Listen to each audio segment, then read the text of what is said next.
जय जननी। हम लोगों ने क्या पढ़ा था? प्रोटीन। प्रोटीन किसे कहते हैं और उसके टाइप पढ़े थे। अब उसके बाद क्या पढ़ना है? Protein function. प्रोटीन का फंक्शन हमारे शरीर में किस तरह से कार्य करता है, इसका फंक्शन क्या है, हम लोगों के बॉडी में किस तरह से कार्य करता है। ठीक, तो ये देखते हैं कि प्रोटीन किस तरह से कार्य करता है, उसका फंक्शन क्या है। ठीक, तो पहला पॉइंट है use in the body build maintain and repair body tissue. मतलब प्रोटीन वह है जो हमारे शरीर में बॉडी बिल्ड मतलब बॉडी बनाता है, मेंटेन करता है और रिपेयर करता है बॉडी टिश्यू में। तो जो भी टिश्यू होते हैं उसको रिपेयर करता है, जिससे जो डैमेज हो जाता है टिश्यू, तो उसको रिपेयर करने का कार्य करता है कौन सी? प्रोटीन। ठीक, अब अगला पॉइंट है also major source of energy. ये सभी बायोमॉलिक्यूल्स में से सबसे मोस्ट इंपॉर्टेंट होता है, जो ये एनर्जी प्रोड्यूस करता है। सबसे मोस्ट इंपॉर्टेंट यह है। ठीक, मेजर सोर्स ऑफ एनर्जी मतलब सभी मॉलिक्यूल्स में से क्या है? मेजर है यह एनर्जी प्रोड्यूस करने का। ठीक, अब अगला पॉइंट है protein produce enzyme that increase the chemical reaction in the body.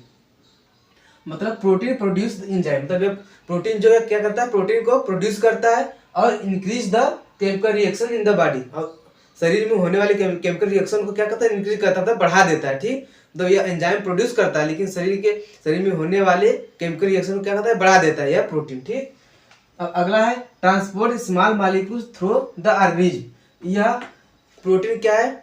Small molecules को क्या करता है? ट्रांसपोर्ट करता है, एक स्थान से दूसरे स्थान तक पहुंचाने का भी कार्य करता है प्रोटीन। उसके बाद अगला point, haemoglobin is the protein. Haemoglobin क्या है? प्रोटीन है that transport oxygen and carbon dioxide. ठीक, मतलब हीमोग्लोबिन एक प्रोटीन है, लेकिन वह हीमोग्लोबिन वर्क क्या होता है? कार्बन डाइऑक्साइड और ऑक्सीजन का ट्रांसपोर्ट करता है। ठीक, तो हो गया क्या? प्रोटीन भी हीमोग्लोबिन ही है, तो उसमें हो गया यह कार्बन डाइऑक्साइड ऑक्सीजन का ट्रांसपोर्ट करता है। इस तरह से फंक्शन करता है प्रोटीन। अगला पॉइंट है protein that are defence nature called antibody. मतलब प्रोटीन एक डिफेंस नेचर का मतलब सुरक्षात्मक मतलब बैक्टीरिया से लड़ने का कार्य करता है यह प्रोटीन, और क्या बनाता है? एंटीबॉडी से हम क्या कहते हैं? एंटीबॉडीज कहते हैं। प्रोटीन से ही एंटीबॉडीज बनता है।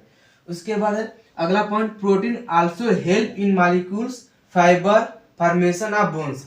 मतलब प्रोटीन हेल्प करता है हम लोगों के मॉलिक्यूल्स फाइबर बनाने में और फॉर्मेशन ऑफ बोन्स मतलब और बोन्स का फॉर्मेशन करने में क्या होता है? हेल्प करता है प्रोटीन बनाने में। ठीक, अगला पॉइंट है protein also help in skin hairs nails etc. मतलब प्रोटीन क्या है? आल्सो हेल्प मतलब क्या हेल्प करता है? स्किन बनाने में, नेल्स बनाने में, हेयर्स बनाने में हेल्प करता है प्रोटीन। ठीक, प्रोटीन क्यूरोटिन मतलब इसमें और नेल्स हेयर स्किन क्या पाता है? क्यूरोटिन इलास्टिन पाया जाता है, इसका यह स्ट्रक्चर होता है। ठीक, अब स्किन जो ऊपर सबसे ऊपरी परत एकदम ऊपरी परत जो स्किन होती है वह निर्जीव होती है। नेल्स हेयर और स्किन ये तीन चीजें होती है जो हमारे शरीर में निर्जीव होती है। सबसे ऊपरी परत होती है निर्जीव होती है। ठीक, स्किन की। अब अगला पॉइंट है हार्मोन्स। हार्मोन्स इंसुलिन और एडीएच। इंसुलिन और एडीएच का ट्रांसपोर्ट करता है। H2O जल की कमी होता है तो एडीएच हम लोगों को लेना पड़ता है। ठीक, बाहर से, इसे एडीएच कहते हैं। तो इसमें हार्मोन्स का भी प्रोड्यूसन कराता है इंसुलिन और एडीएच। उसके बाद है अगला point enzyme act as biological catalyst. यह जो प्रोटीन है एक प्रकार का एंजाइम है, अभी हम बताया। ठीक, और यह किस तरह से कार्य करता है? बायोलॉजिकल कैटालिस्ट की तरह कार्य करता है। जैसे एंजाइम ट्रिप्सिन।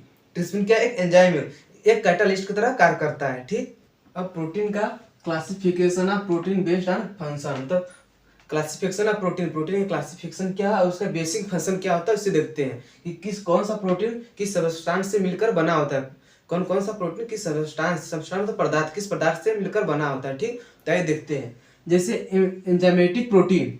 अब ये एंजाइमेटिक प्रोटीन किस किस सबस्टांस से मिलकर बना है देखते हैं। Amylase, trypsin, pepsin and other intestinal enzyme.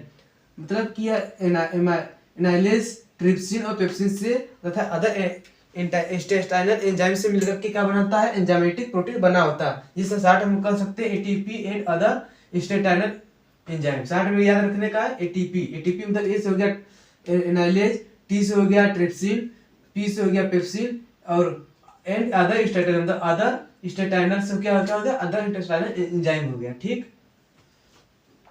अब क्या? Hormonal protein. अब हार्मोनल प्रोटीन किस किस सबस्टांस से मिलकर बना होता है देखते हैं। इंसुलिन हो गया, ग्लाइकोगॉन हो गया एंड अदर हार्मोनल प्रोटीन। मतलब यह insulin, glucagon and other hormonal protein से मिलकर के बना होता है हार्मोनल प्रोटीन। ठीक, अब तीसरा स्ट्रक्चरल प्रोटीन। अब स्ट्रक्चरल प्रोटीन कौन कौन से पदार्थ कौन से सब्सटेंस बनाते हैं स्ट्रक्चर ऑफ प्रोटीन, जैसे कोलेजन हो गया, केराटिन हो गया, यह क्या स्ट्रक्चर ऑफ प्रोटीन बनाते हैं। उसके बाद है डिफेंसिव प्रोटीन। डिफेंसिव मतलब सुरक्षात्मक, रक्षात्मक, हमारे शरीर को रक्षा प्रदान करने वाले कौन से प्रोटीन होते हैं, एंटीबायोसिल्स होते हैं, ठीक, जो कि डिफेंसिव प्रोटीन बनाते हैं। उसके बाद है ट्रांसपोर्ट प्रोटीन। ट्रांसपोर्ट प्रोटीन कौन सा होता है, जैसे हीमोग्लोबिन। हीमोग्लोबिन क्या है, ट्रांसपोर्ट प्रोटीन है, जिसमें कार्बन डाइऑक्साइड और ऑक्सीजन क्या होता है, ट्रांसपोर्ट होता है।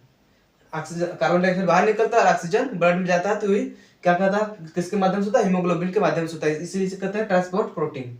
इसके बाद है स्टोरेज प्रोटीन। अब जैसे प्रोटीन है तो स्टोरेज कहाँ होता है, कि कौन सा सब्सटेंस स्टोरेज करके रखता है, कौन सा स्टोरेज प्रोटीन है, तो क्या है, फेरिटीन हो गया और केसिन हो गया, ये क्या है, स्टोरेज प्रोटीन है।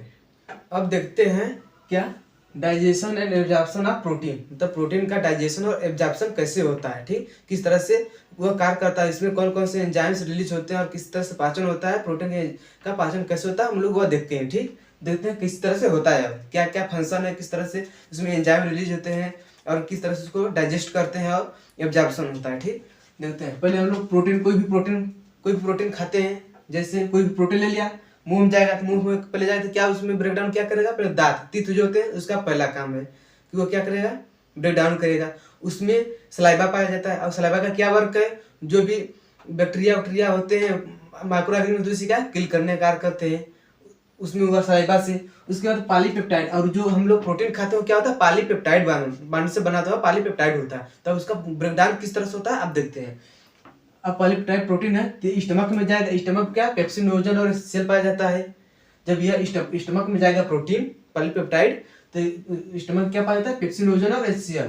तो पेप्सिन, नोजन और एचसीएल मिलकर क्या, पेप्सिन बनाते हैं। पेप्सिन, नोजन और एचसीएल मिलकर क्या बनाते हैं, पेप्सिन बनाते हैं।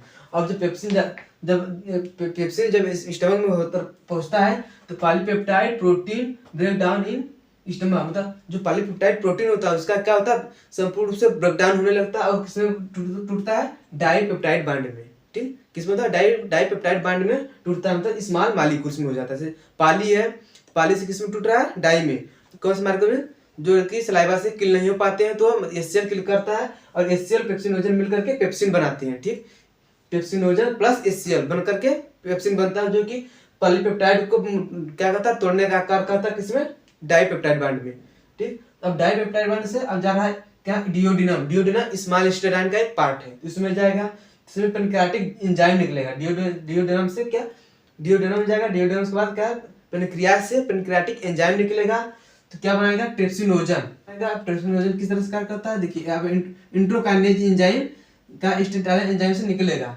ठीक, तो अब क्या होगा, काइमोट्रिप्सिनोजन, अब क्या बनता है, काइमोट्रिप्सिनोजन एंजाइम बनता है। इंट्रोकाइनेज एंजाइम मिलकर के एक्सटर्नल से रिलीज होगा और काइमोट्रिप्सिनोजन बनाएगा, तो काइमोट्रिप्सिनोजन क्या बनाएगा, ट्रिप्सिन बनाएगा।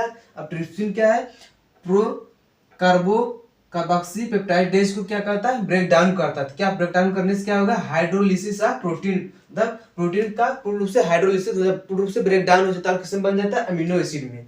अब देखिए कि प्रोटीन इतना बड़ा प्रोटीन है, अब प्रोटीन का क्या है, अमीनो एसिड में। अब जब अमीनो एसिड पेप्टाइड बांड से जुड़ करके क्या बनाते हैं, प्रोटीन बनाते हैं, तो पेप्टाइड बांड से डाइपेप्टाइड बांड से पॉलीपेप्टाइड बनता है, तो पॉलीपेप्टाइड है तो पॉलीपेप्टाइड हो गया प्रोटीन। अब प्रोटीन ब्रेकडाउन कैसे होता है, इसमें कौन कौन से एंजाइम रिलीज होते हैं और कौन से क्या बनाते हैं, अभी हम आप लोगों को बताएंगे, और उससे क्या बनता है, अमीनो एसिड बनेगा, ठीक। जैसे यहाँ पे निकला मांस हम प्रोटीन खाए, मांस से पेप्टाइड और प्रोटीन निकला, स्टमक में गया, स्टमक में से पेप्सिन और एचसीएल निकला, तो पेप्सिन बनाया। पेप्सिन जो पॉलीपेप्टाइड प्रोटीन को क्या हुआ, ब्रेक डाउन किया तो डाइपेप्टाइड में चेंज हुआ, डाइपेप्टाइड अब डिओडेनम में जाता है, डिओडेनम में पहुंचने के बाद वहाँ पर एब्जॉर्प्शन होता है कुछ मॉलिक्यूल्स का, उसके बाद पेनक्रियास से पेनक्रियाटिक जूस निकलता है, पेनक्रियाटिक जूस से क्या बनाएगा, ट्रिप्सिनोजन बनाएगा। फिर उसके बाद क्या है, स्टेटाइल एंजाइम एक होता है इंट्रोकाइनेज, जब वो निकलता है ये दोनों मिलकर क्या बनाते हैं, काइमोट्रिप्सिन बनाते हैं, ट्रिप्सिनोजन बनाते हैं, तो क्या बनता है, ट्रिप्सिन होता है प्रो कार्बोक्सी पेप्टाइडेज को क्या करता है, ब्रेक डाउन करता है। उसके बाद क्या, हाइड्रोलिसिस ऑफ पेप्टाइड बांड। अब पेप्टाइड बांड क्या होता है, हाइड्रोलिसिस होता है। जो पेप्टाइड बांड होते हैं ये अमीनो एसिड, हम इसीलिए पहले हम प्रोटीन से पहले क्या पढ़े, अमीनो एसिड की। अमीनो एसिड पढ़ लेंगे तो हम लोग क्या प्रोटीन अच्छे से समझ में आएगा। तब ये अमीनो एसिड है, तो अमीनो एसिड के बीच में कौन सा बॉन्ड पाया जाता है? पेप्टाइड बॉन्ड पाया जाता है। तीसरी क्या होता है? हाइड्रोलाइसिस होता है, मतलब टूटने लगता है। अब टूटेगा तो क्या बनेगा? Amino acid. ठीक, क्या बना? Amino acid. अब यह हमारे शरीर में अमीनो एसिड प्राप्त होता है। अब अमीनो एसिड का भी अब क्या होता है, उसका भी अब साइकिल चलेगा, ग्रेफ साइकिल चलेगा, यूरिया साइकिल चलता है। तो अमीनो एसिड का ग्रेफ साइकिल क्या होता है? जब अमीनो एसिड बनता है तो लीवर तो क्या होता है? बहुत ही टॉक्सिक होता है। अमोनिया जो NH4 होता है वो टॉक्सिक होता है, NH3 होता है तो वो टॉक्सिक होता है। तो लीवर क्या होता है? डिटॉक्सिफिकेशन होता है लीवर में, मतलब वह जल उसमें मिलता है तो उसी को क्या कहते हैं? डिटॉक्सिफिकेशन करते हैं। जो अमोनिया होता है वह टॉक्सिक होता है, मतलब जहरीला होता है, जो हमारे लिए हानिकारक होता है। तो उसका डिटॉक्सिफिकेशन होगा, डिटॉक्सिफिकेशन होने के बाद वो क्या जाता है? किडनी में जाएगा। किडनी में जाने के बाद क्या होता है? फिल्टर होता है। फिल्टर होने के बाद वह यूरिन के थ्रू, यूरेथ्रा के थ्रू बाहर निकल जाता है। ठीक, अगर आप लोगों को वीडियो टॉपिक समझ में आया होगा तो लाइक शेयर कमेंट जरूर कीजिएगा। जय हिंद।